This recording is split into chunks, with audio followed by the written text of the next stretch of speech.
We're very excited to be able to bring to you expertise from around the globe in a variety of different areas that intersect with technology and management. And we are absolutely thrilled to have Dr. Shad Khan with us today. Dr. Khan is a seasoned academic leader with more than 14 years of expertise in teaching, research, and quality assurance, currently serving as senior faculty and chair of the research committee at the University of Bahrain, Oman. Recognized among the top 2% of scientists worldwide, quite an achievement. He has published more than 75 Scopus Index papers and played a pivotal role in the university's successful accreditation by OAAAQA. His leadership has driven a 100% increase in research output. Again, no small feat. He's fostered international collaborations and advanced institutional quality frameworks. A sought-after speaker at global forums, including the QS Higher Ed Summit and the Philippine Council of Deans and Educators in Business Annual Conference, Dr. Khan brings a visionary approach to academic governance, sustainability, and research innovation. He is a productive member of the international academic community as an associate editor, doctoral supervisor, and visiting professor at Filipino, Nigerian, Malaysian, Swiss, and Maltese universities and institutions. We welcome Dr. Khan and we thank him for sharing his expertise today. So, Dr. Khan, let me turn it over to you. Will you need to be sharing the screen? Thank you so much, Doreen. It's indeed a great honor and privilege for me to be here today. Thank you so much, Professor Nripendra. Thank you so much, Larry. It's really great to see you all here. I'll be requiring to share my screen. Let me see whether I have the rights or not. So looks like I have the rights. Let me share my screen first. So good morning, good afternoon, good evening, depending on the locations where you are. Greetings, everyone. It's again, welcome back to the session. It's indeed a great honor to have you all here. I'll be directly coming to the agenda that we all are going to discuss about today, and that is about the pathways of publication and strategies for publishing in top-ranking journals. The reasons why we are talking about this particular topic today is because if you look around, a lot of journals have come up. The ranking criteria for the institutions have changed. The accreditation criteria for the institutions have changed, and the requirement from the individual researchers have changed over the period of time. Now, one of the major issues which we have seen in the recent years is that many of the researchers, they write good papers, but they don't know where to publish. And since that is going to be a challenge for them, today we'll try to look into all those kind of experts and we'll see that how we can publish in a good ranking journal. What are the journal requirements? What is the publication process? How to deal with them? And there are a few tips and techniques which I'll be sharing based on my own experience. So without any further ado, let's get started. So a brief profile about me, why I'm talking about and what things we have been doing. So I have authored papers with the publications houses like Wiley, Taylor and Francis, Springer, Bentham Science, Nova Publications, Emerald, IGI Global and Indus Science. I have served as reviewer for all these publication houses as well. And whatever I'm going to share today is based on my own experiences and what things have happened over a period of time. So the first step that we all have to see when we are going for a journal publication starts from the very basic fundamental that where we are standing. What is our status as on date and how far we have understood the process of research.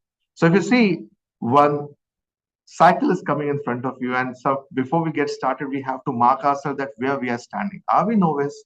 Are we beginner? Are we competent? Are we proficient? Are we expert?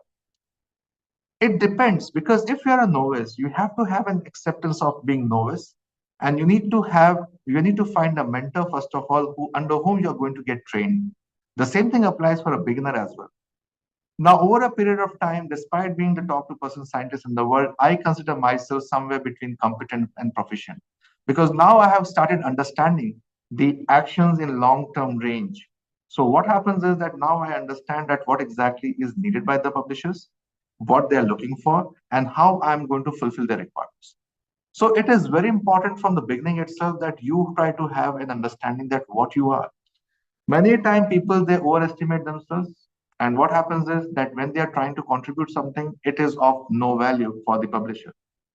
And therefore, it is very important that you try to target the mentorship if you are at the level of novice and beginner.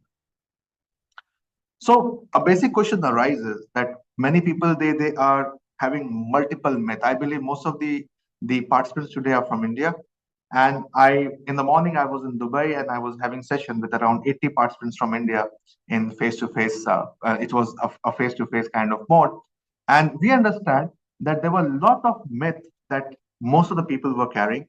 And it was about that they feel that high-level researches is all about high-level methodologies or high level data analysis. That's not true. First of all, we have to have the basic understanding that where the research lies. Anything, for example, when we move to a new locality and we try to understand that which grocery store is good for us, we apply a basic research already. We ask friends, we try to observe, we try to see, and maybe the grocery store, which is having a very good business, it may not be a good fit for me because maybe the type of products that I'm looking for is not available in that grocery store. So I have my own criteria. Maybe being an Indian by ethnicity, I'll be looking for a grocery store which provides me the Indian ingredients.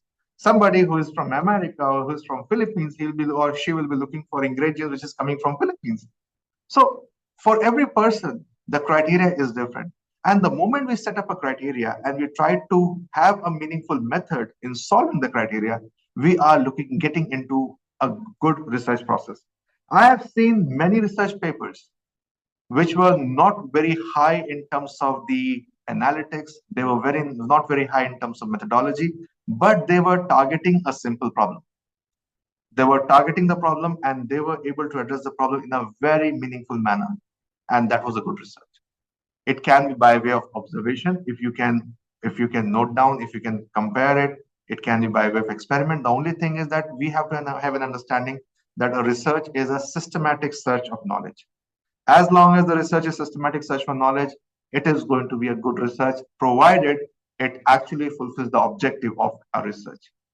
One of the things which most of the researchers do not understand is that they don't understand which problem they are trying to solve, what they are trying to add, what is the novelty that they are trying to talk about. Many times it has happened that we underestimate our own engagement in research. And therefore, it is important that we have to understand the research process. So if you see in front of you, the research process is coming. I'll not get into details about it. I don't want to bore most of you. But the research process revolves around all these activities. That what we are doing, it can be replication. Maybe a research is done in the US and I want to see whether the same kind of results can happen in context of India or South Asia.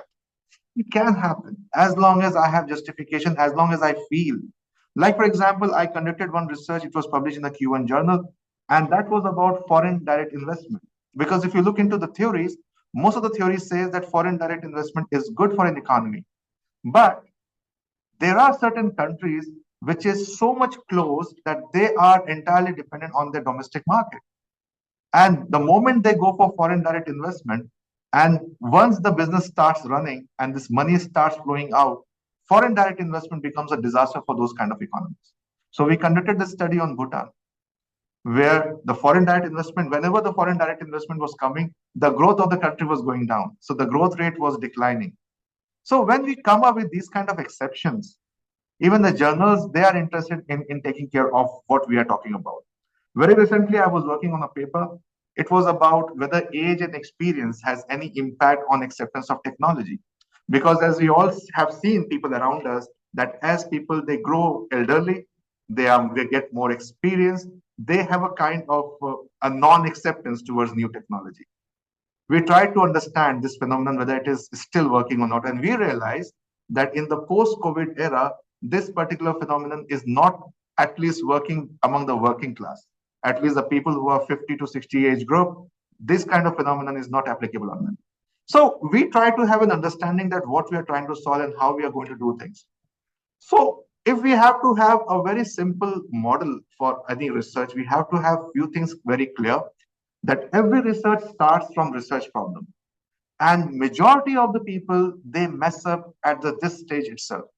So the first step has to be robust. The first step has to have good amount of planning. The first step require your full attention, and we'll try to understand that how we are going to take care of the first step. Then comes the remaining step. You can see the conceptualization of research design. It's going to be data collections, selecting a sample, writing a research proposal. All these things comes later. So let's start with identification of a good journal, and I'm going to burst some of the myths. So why we are talking about good journal?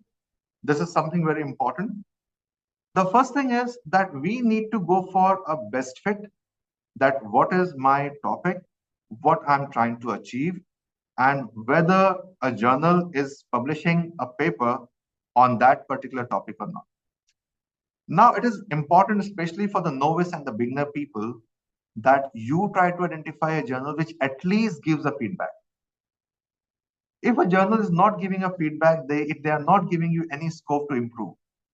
So it is always better. I remember when I started writing my papers, I had zero Scopus publications at that point of time.